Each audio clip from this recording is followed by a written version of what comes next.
At our family dinner, my sister casually said, "It's cute that you're trying to be independent," after asking me to fund her failing business. I opened my laptop and showed her something that made her face go completely white. What I showed her was a comprehensive breakdown of her entire financial situation. Bank statements, credit reports, unpaid invoices, and a detailed analysis of her business expenses versus actual revenue. The silence that followed was deafening. She sat there staring at the screen, her fork still halfway to her mouth, realizing that while she'd been treating me like her personal ATM, I'd been quietly documenting everything. My hands were surprisingly steady as I watched her process what she was seeing. This wasn't just casual research. This was a complete financial intelligence operation. Every loan she'd defaulted on, every client who'd demanded refunds, every inflated expense report she'd submitted to our parents, all of it laid out in neat spreadsheets with timestamps and source documentation. The shock in her eyes was almost worth the months of sleepless nights I'd endured, watching my family treat my success like their personal safety net.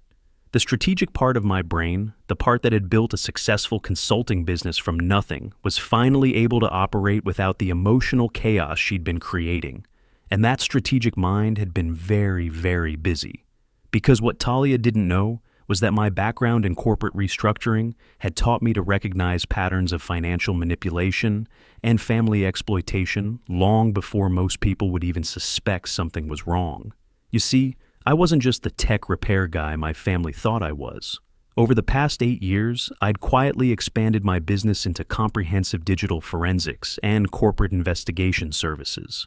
My client list included 3 law firms, 2 insurance companies, and a dozen small businesses who needed someone who could dig deep into financial records and uncover the truth. I'd literally written the playbook on detecting and countering financial betrayal in professional settings, and my own sister had been foolish enough to try running those same plays against me. My consulting firm, Digital Forensic Solutions, had annual revenues exceeding $400,000, with profit margins that would make most small business owners jealous. I specialized in cases exactly like this. Family members systematically draining resources from successful relatives, business partners cooking books, and financial fraud that traditional investigators missed. Talia had picked the wrong target for her little scheme. The financial position I'd built over 8 years of careful planning was substantial enough to weather any storm. My business accounts held over $180,000 in liquid assets, with another $95,000 in equipment and intellectual property. My personal savings exceeded $75,000, completely separate from business operations. The house I'd bought at 25 was worth $340,000, completely paid off.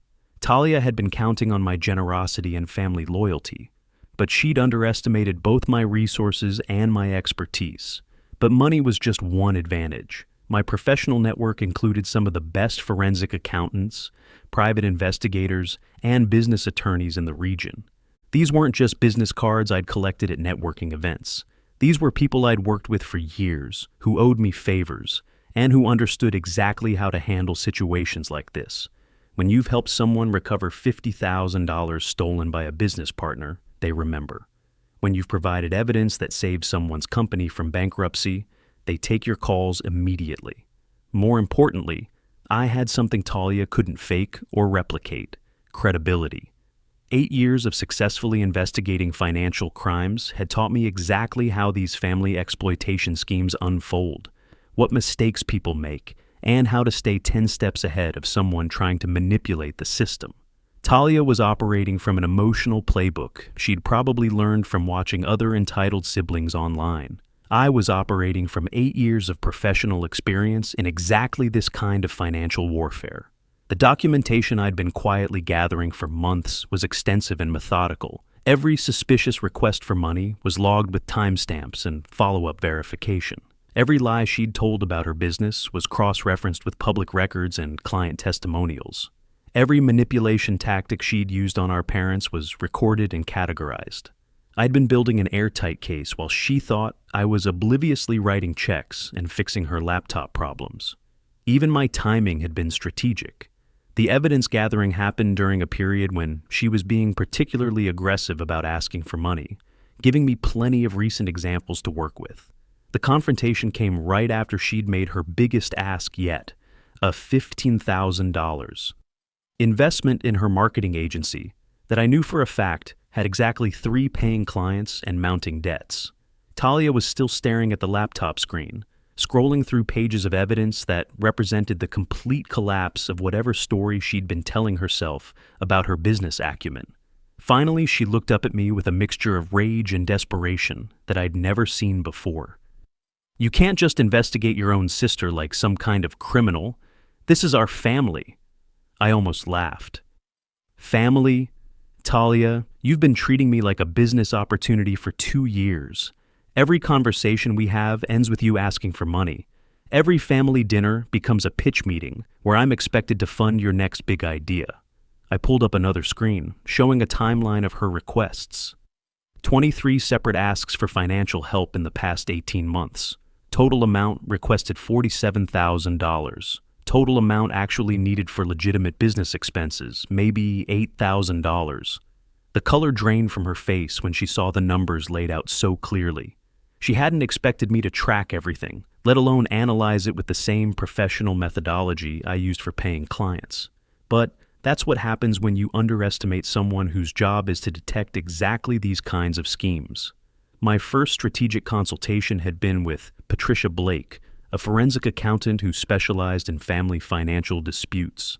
Patricia had worked on several of my client cases and immediately recognized the pattern when I described Talia's behavior. "She's running a classic family exploitation scheme," Patricia had told me during our 2-hour strategy session. "The constant crisis funding requests, the emotional manipulation, the way she frames every personal expense as a business investment, it's textbook. But the good news is, people who run these schemes are usually terrible at covering their tracks." Patricia's analysis had revealed that Talia's business was essentially elaborate lifestyle funding.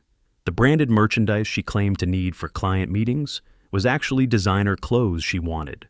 The networking events that required sponsorship were weekend trips with friends. The technical equipment for her home office was a new laptop, professional camera, and editing software that she used primarily for personal social media content. My second consultation was with Marcus Foster, a private investigator who specialized in domestic financial cases. Marcus had spent 3 weeks conducting discreet surveillance and financial verification. The results were damning. Talia's claimed client meetings were actually shopping trips and coffee dates with friends. Her business lunches were regular social outings where she picked up the tab to maintain her image as successful. Her office space was a shared co-working membership she used maybe twice a week, mostly for Instagram photos. "Your sister isn't running a business," Marcus had reported. "She's running a lifestyle funded by family money and justified with business terminology. The 3 clients she actually has are paying her maybe $200 per month total. Meanwhile, she's spending $3,000 to $4,000 monthly on personal expenses she categorizes as business costs." The third crucial consultation was with Rebecca Stone, a business attorney who'd helped me structure several client cases involving family financial disputes. Rebecca's legal analysis was straightforward. She's not technically committing fraud because the family is giving her money voluntarily, but she's absolutely misrepresenting her financial situation and business prospects. If you wanted to pursue civil action for misrepresentation, you'd have a strong case. More importantly, you have every right to stop funding her lifestyle and require legitimate business documentation before any future assistance. The comprehensive strategy we developed was sophisticated but entirely legal. First, complete financial transparency. Any future requests for money would require detailed business plans, financial statements, and third-party verification of expenses. Second, clear documentation of all previous assistance and its actual usage versus claimed purposes. Third, establishment of my financial independence from family manipulation through systematic boundary setting with professional backup. Every piece of evidence had been documented with proper chain of custody. The bank statements were obtained through legitimate channels, either public records or information Talia had voluntarily shared. The client verification came from simple calls to the businesses she claimed to work with. The expense analysis was based on receipts and social media posts she'd shared herself. Talia's attorney, if she ever hired one, would have no grounds to challenge any of it because everything came from public sources or voluntary disclosure. The technical analysis I'd performed revealed layers of financial misrepresentation. Her claimed monthly business revenue of $8,000 to $12,000 was actually closer to $600 to $800. Her investment opportunities that required family funding were personal expenses written off as business costs. Most damaging of all, her 5-year business plan projected growth based on imaginary client contracts and completely unrealistic market assumptions. Now, watching her face as she realized the scope of what I'd uncovered, I felt a mixture of satisfaction and sadness. Satisfaction because I'd successfully protected myself and our parents from someone who'd been systematically exploiting family relationships for financial gain. Sadness because the sister I'd grown up with had turned out to be someone capable of such calculated manipulation. But the strategic part of my mind was already moving forward, anticipating her next moves and preparing additional responses. Talia set the laptop aside with shaking hands and looked at me with undisguised fury. "You think you're so smart, don't you? You think this makes you better than me? All this proves is that you're obsessed with money and you don't trust your own family." I remained calm, opening a second folder on the desk. "This isn't about trust, Talia. It's about accountability. And since we're talking about family, let's discuss how your financial irresponsibility has been affecting Mom and Dad." I showed her another spreadsheet, this one tracking their financial assistance to her over the past 3 years. "They've given you $23,000 from their retirement savings, money they can't afford to lose.